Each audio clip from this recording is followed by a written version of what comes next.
সংস্কার, তারপরে বিচার, তারপরে আরও অন্যান্য বেশ কিছু পদক্ষেপের পরে গণপরিষদ নির্বাচন বা স্থানীয় সরকার নির্বাচনের পরে যারা নির্বাচন, জাতীয় সংসদ নির্বাচন দরকার মনে করছিল, জামাত ইসলামের কথা মিলছিল তাদের সঙ্গেই। কিন্তু জামায়াতের আমির এবং নায়েবে আমিরের লন্ডন সফরের পর এই এই এই এই এই এই ব্যাপারে নতুন একটি তারিখ বা নতুন একটি সময়সীমা আমরা জামায়াতের আমিরের কাছ থেকে পেলাম। জামায়াতের আমির তখন বললেন যে যেহেতু সরকার প্রধান অর্থাৎ ডক্টর মোহাম্মদ ইউনূস বলছেন, এটি টাইমলাইন যে ডিসেম্বর থেকে পরবর্তী বছরের জুনের মধ্যে থেকেই তারা নির্বাচনটি চান। এই সরকার প্রধানের এই বক্তব্যের সমর্থন জানাতে এবং তার বক্তব্যটা যেন ঠিক থাকে সেটি করতেই তারা চাইছেন যে এই সময়সীমার মধ্যেই নির্বাচন হোক। তবে নির্বাচনটি যদি হয় তাহলে ডিসেম্বর থেকে ফেব্রুয়ারির মধ্যেই মোটামুটি হওয়া উচিত, কারণ ফেব্রুয়ারি থেকে রমজান আসছে। রমজানের পরে আরও প্রাকৃতিক আরও একটি খারাপ সময় আসতে পারে, সেগুলির দিকে ইঙ্গিত করে তিনি বলেছেন রমজানের আগেই তারা নির্বাচনটি চান। রমজান আসছে ফেব্রুয়ারির 20 তারিখ নাগাদ 2026-এর। তো ফেব্রুয়ারি 20 তারিখের আগে যদি নির্বাচনটি করতে হয়, রমজানের 15 দিন আগে শবে বরাত, 5 ফেব্রুয়ারি শবে বরাতের পরেই মোটামুটি রমজানের কোয়ার্টারে ঢোকে, তাহলে ধরে নেওয়া যেতে পারে ডিসেম্বর জানুয়ারির মধ্যেই নির্বাচন চাইছেন জামাতের আমির।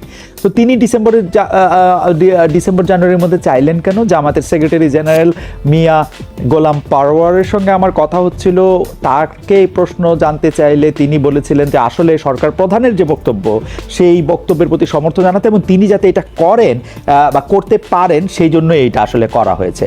আমি তাকে প্রশ্ন করেছিলাম সরকার প্রধান তো এই প্রশ্ন মানে এই যে টাইমলাইন এটা নতুন দেন নাই, নতুন কি ঘটলো যাতে জামায়াতের টাইমলাইন বলল?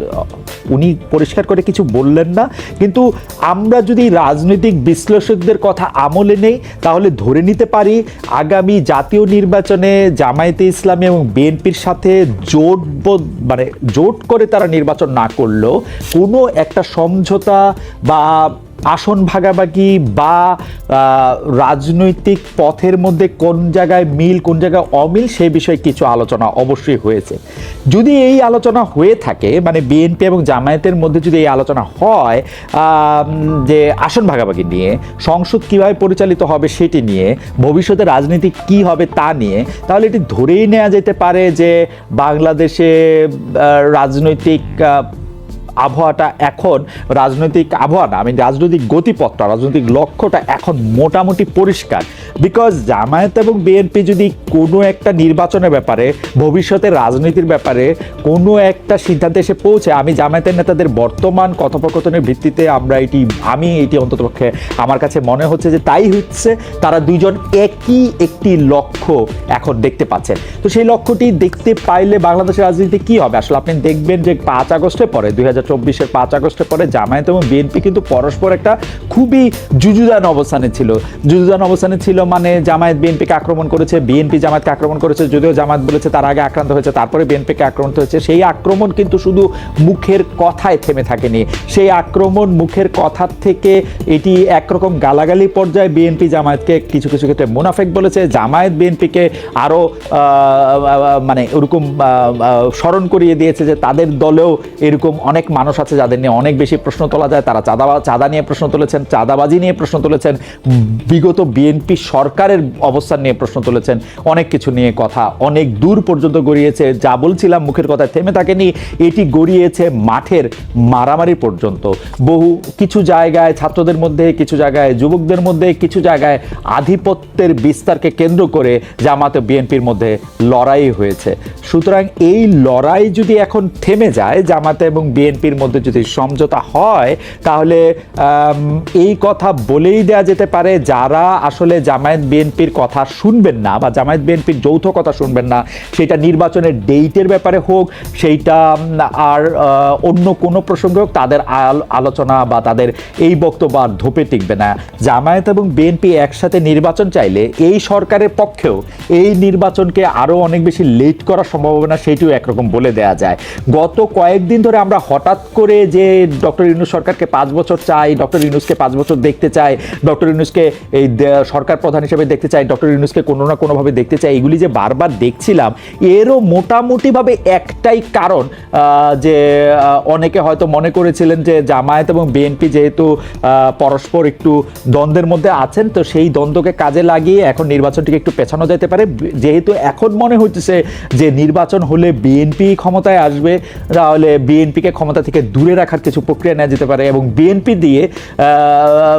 বিএনপিকে ঠিক খুব সরল পথে ক্ষমতার রাস্তায় খুব কুসুমস্তীর্ণ পথে হাঁটতে হাঁটতে গায়ে ফুল ছিটে সিংহাসনে বসতে দেওয়া ঠিক হবে না। তারা এই স্লোগানও বারবার তুলছিলেন বা অনেকে তুলছিলেন, নৌকা ধানের শীষ, একই সাপের বিষ, ইত্যাদি ইত্যাদি ইত্যাদি ইত্যাদি। এই জায়গায় এই কথা থেকে এখন হয়তো এই রাজনীতিকে বেরিয়ে আসতে হবে, এখন হয়তো অন্য কোনো কিছু বিবেচনা করতে হবে। এখন বিএনপিকে দিয়ে right thinking member of the society যেটি করাতে চেয়েছিলেন সেটিকে আসলে করাতে পারবেন? বিএনপিকে তো মনে হচ্ছে যে সংস্কারের প্রশ্নে বা কোনো রকম যেটাকে বলে হচ্ছে, যা বলা হচ্ছিল জুলাইতে, আমরা একটা নতুন রাজনৈতিক বন্দোবস্ত চাই, সেই নতুন রাজনৈতিক বন্দোবস্তের ক্ষেত্রে তারা কারো কথা মানবেন এরকম মনে হচ্ছে না। সরকার প্রধানের সাথে বৈঠক করেছেন বিএনপির মহাসচিব, সেই বৈঠকের পরেও আমরা যা শুনেছি, পরে যখন সংস্কার কমিশনের সাথে, যেই সংস্কার কমিশনগুলির প্রতিনিধি দলের সাথে বিএনপির প্রতিনিধি দল যে বৈঠক করলো, সেই বৈঠকের পরেও মনে হচ্ছে যে সংস্কার বিএনপি আসলে মানবে না। সংস্কারের কথা বললে বিএনপি 31 দফা দেখাবে, সংস্কারের কথা বললে বিএনপি বলবে আমরা তোমাদের কাছ থেকে আরো বেশি সংস্কার আগে করেছি, সংস্কারের কথা বললে বিএনপি বলবে আমরা তোমাদের আগে থেকেও আসলে অনেক বেশি সংস্কারবাদী, ইত্যাদি ইত্যাদি ইত্যাদি ইত্যাদি। সুতরাং এই সরকারের পক্ষে সংস্কার করা এবং যেগুলি আসলে যৌক্তিক সংস্কার, সেই সব সংস্কারে বিএনপির অনেক বেশি সমর্থন থাকবে বা বিএনপি এগুলি করবে এরকম আসলে মনে হচ্ছে না। একটা জিনিস অবশ্য আমার মনে হইতেছে যে বিএনপি কিছুটা হইলেও আওয়ামী লীগের এই পতনে শিক্ষা নিয়েছে, কিছুটা হলেও আওয়ামী লীগের পতনে শিক্ষা নিয়েছে বিএনপি। আমার মনে হয় তাদের ফিলিং থেকে বিএনপির এইটা যদি শিক্ষা নাও নিয়ে থাকে, আমি স্পষ্টভাবে বলতে চাই যে জনাব তারেক রহমান, ম্যাডাম খালেদা জিয়া, আপনারা যদি দলে এসে ক্ষমতা এমনভাবে ব্যবহার করতে চান যেমনভাবে ব্যবহার করেছিল আওয়ামী লীগ, যেটা আমাদের আশঙ্কা, এবং সেই আশঙ্কা দূর করার আপনারা যে খুব প্র্যাকটিক্যাল চেষ্টা করতেছেন, ব্যাপারটা এরকমও না। এখনও আপনারা ক্ষমতায় যান নাই, কিন্তু আপনারা যে আচরণ করতেছেন সেটাতে এরকম মনে হইতে পারে যে আপনারা আবারও একটা কর্তৃত্ববাদী ক্ষমতার কাঠামোর মধ্যে নিজেদেরকে দেখতে চাইতেছেন। যদি কর্তৃত্ববাদী ক্ষমতার কাঠামোর মধ্যে নিজেদেরকে দেখেন, আমি আপনাদেরকে বলতেছি, আমার মতো এরকম অনেকেই হয়তো আপনাদের বলবে, কিন্তু আপনারা কথা শুনবেন না, সেইটাও আসলে কথা। যে আপনাদের কিন্তু মনে রাখতে হবে, শেখ হাসিনা ঠিক এই জিনিসটা চাইতেছিলেন এবং এই জিনিসটা চাওয়ার পরে তার কিন্তু এরকম একটা পতন হয়েছে, এরকমভাবে তাকে পালাতে হয়েছে। উনি কোথায় আছেন, মাটির নিচে আছেন, মাটির উপরে আছেন, লুকায় আছেন, পালায় আছেন, আমরা কিন্তু এখন কিছু জানি না। উনি কিন্তু ভিডিও ক্যামেরাতে তার চেহারাটাও এখন পর্যন্ত আর দেখাতে পারতেছে না, গলার আওয়াজ আমরা শুনতেছি, কিন্তু সেই গলার আওয়াজটাই তার হচ্ছে সার। তার পাশেই কিন্তু এখন কেউ নাই, আপনাদেরকে একটু মনে করায় দিলাম। এদিকে ডক্টর মোহাম্মদ ইউনূস, আপনার সরকারকে আমি একটা জিনিস মনে করায় দিতে চাই, যারা আপনাকে বলতেছে যে আপনারা 5 বছর ক্ষমতায় থাকেন, যারা আপনাকে বলতেছে যে আপনি ক্ষমতা থাকলে দেশে কল্যাণ হবে, তারা কেউ আপনার বন্ধু না, কিন্তু তারা আপনাকে এইটা বলতেছে কারণ এইটা একটা সোনার পাথর বাটি। আপনিও খুব ভালো করে জানেন যে আপনার যখন ক্ষমতা আসার জন্য পরে যে আপনার এই দেশটাকে যে একটু স্থিতিশীল করা দরকার ছিল, এই জমিটাকে যে একটু এই কাঁপুনিটা থামানো দরকার ছিল, সেইটা আপনি পেরেছেন। আন্তর্জাতিকভাবে যে বাংলাদেশের প্রতি মানুষের যে দৃষ্টিভঙ্গি, অন্যান্য রাষ্ট্রের যে দৃষ্টিভঙ্গি, সেটার ক্ষেত্রেও আপনার অনেক কূটনৈতিক সাফল্য আছে। এখন আপনার দরকার হচ্ছে একটি নির্বাচন দিয়ে, একটি সুষ্ঠু নির্বাচন দিয়ে একটা রাজনৈতিক দলের কাছে ক্ষমতা হস্তান্তর করা। আপনি আমাদেরকে বলতে পারেন সুষ্ঠু নির্বাচন দিয়ে রাজনৈতিক দলের কাছে ক্ষমতা হস্তান্তর করলে তারা যে আবারও একটি ক্ষমতাসীন ফেসিবাদী একটি শক্তি হবে না, তার কি নিশ্চয়তা? আমি আপনাকে নিশ্চয়তা দিতে চাই ডক্টর মোহাম্মদ ইউনূস, আমরা দেখব তারা যদি আবার ফেসিবাদী হয়ে ওঠেন, হাসিনা গেছেন যেই পথে, তারাও সেই পথে যাবেন। সেই পথে হয়তো যাবেন না, অন্য কোনো পথে যাবেন, কিন্তু সেই পরিণতিই তাদের হবে। গন্তব্যটা আলাদা হইতে পারে, পথ কিন্তু একটাই হবে। হাওয়েভার আমরা যে জিনিসটা এরপরে যে জিনিসটা নিয়ে আসলে খুব আলোচনা হচ্ছে, যদি জামায়াত আর বিএনপি এখন একসাথে একযোগে নির্বাচনের কথা বলে, একসাথে একযোগে যদি নির্বাচনের কথা বলে, তাহলে এই যে নতুন রাজনৈতিক দল অর্থাৎ এনসিপির কি হবে? এখন অনেকেই বলতেছেন যে এনসিপি শেষ, অনেকেই বলতেছেন এনসিপির আর কোনো রাজনৈতিক ভবিষ্যৎ নাই, এনসিপির মধ্যে থেকে আমরা আর কোনো কিছু দেখতে পাচ্ছি না। আমি কিন্তু মনে করি যে রাজনীতিটা তো এরকম সরল রৈখিক ব্যাপার না। আসলে রাজনীতিটা কিন্তু এরকম একটা আপনি 2 মাসের একটা রাজনৈতিক দলের একটা রেজাল্ট বলে দিবেন, ব্যাপারটা আসলে সেরকম না।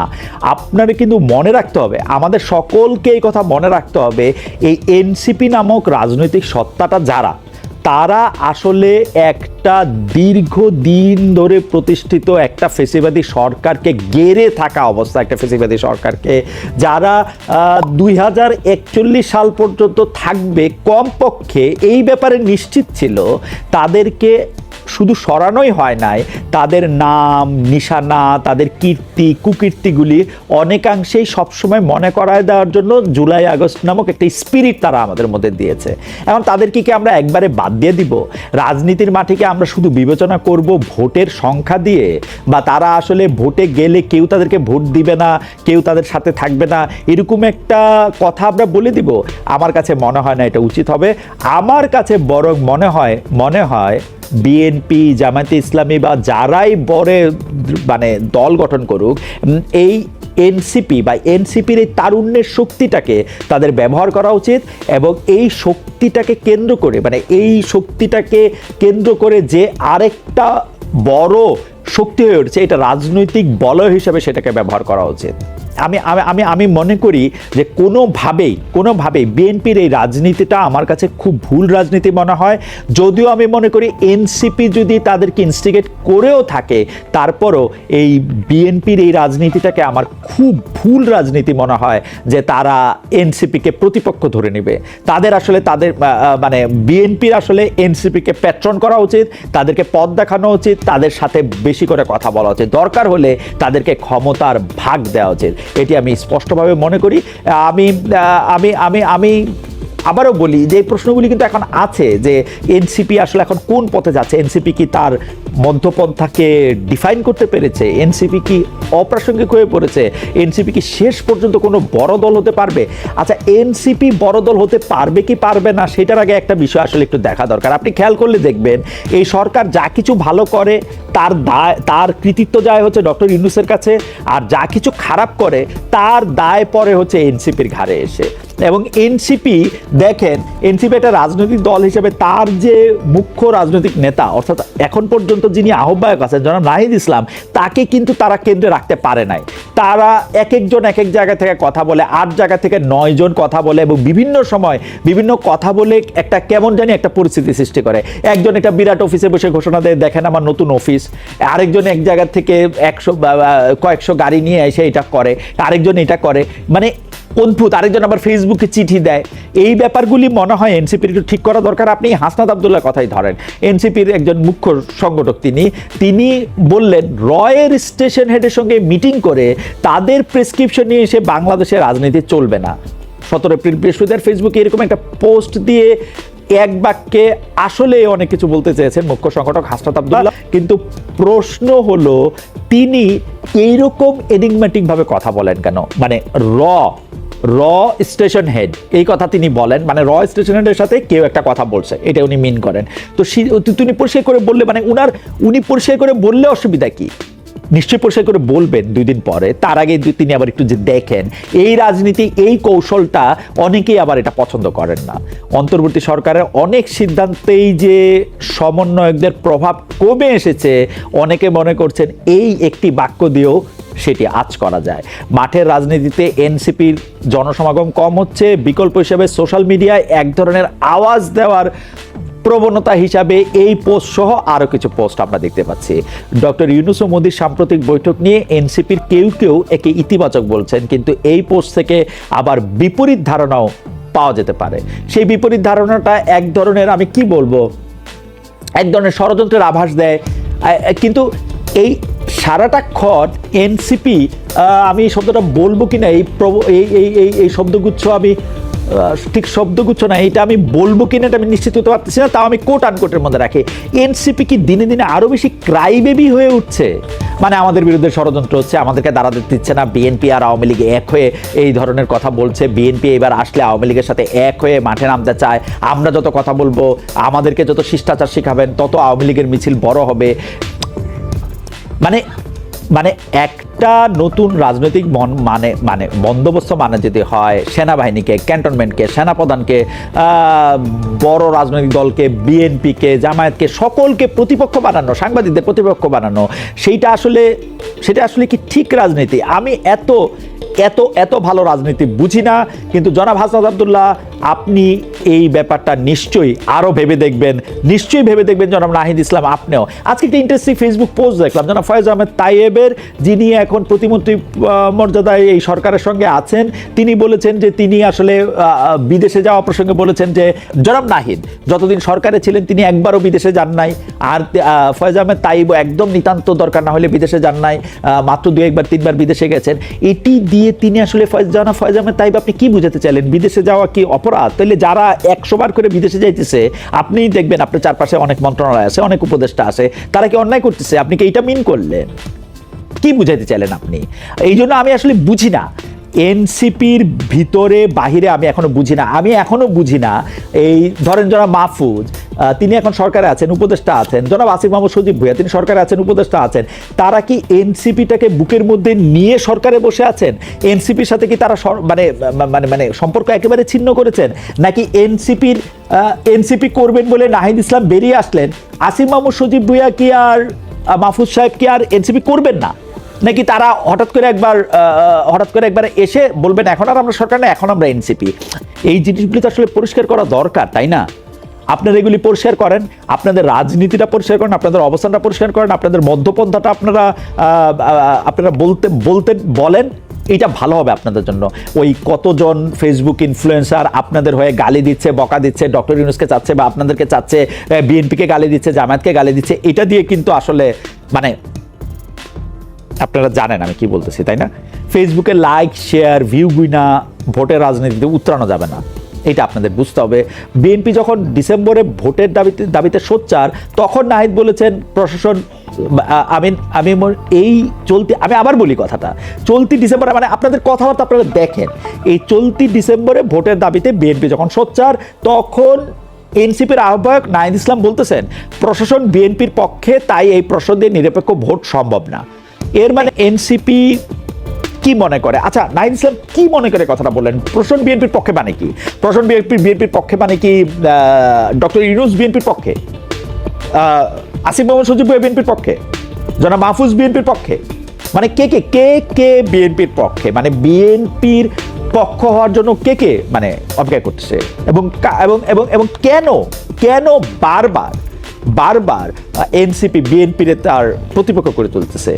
এনসিপির কোনো নেতার বিতর্কিত কর্মকাণ্ড, বক্তব্য, কোনো কথা সেই